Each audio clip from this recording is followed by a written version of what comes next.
Si vous n'étiez pas avec nous en début d'après-midi, les temps forts de cette 7e étape vous sont résumés par Émile Abex. Émile Abex qui a travaillé avec Alex Dupuy, regardez.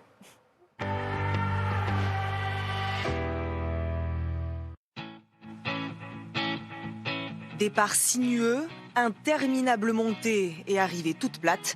Une 7e étape taillée pour les baroudeurs ou pour les sprinteurs les mieux entourés, capables de résister au Puerto de San Glorio, col de première catégorie venu se dresser au beau milieu du parcours.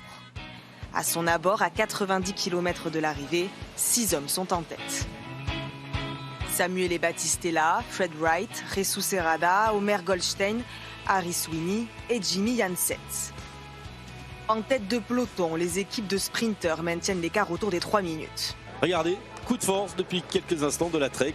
On a d'abord fait travailler ses rouleurs et maintenant on envoie Kenny Lisson et Juan Pedro Lopez. On veut sortir tout le monde.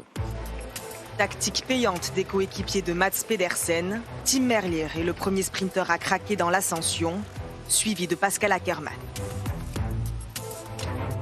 Goldstein, distancé par ses compagnons d'échappée, c'est donc à 5 qu'il passe au sommet du Puerto de San Glorio, avec 2 minutes 45 d'avance sur le peloton. Un peloton amputé du maillot vert Sam Bennett, à son tour lâché.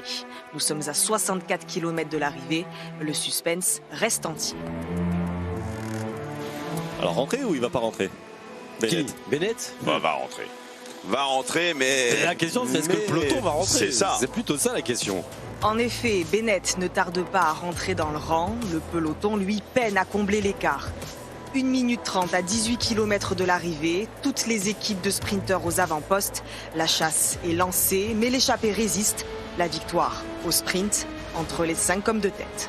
Jesus Serrada dans la roue maintenant de Fred Wright. Fred Wright qui va tout droit. Est-ce qu'enfin ça va le faire pour Fred Wright? Qui revient. Battistella qui passe de l'autre côté. Wright est battu. Victoire pour Jesus Serrada, le grimpeur.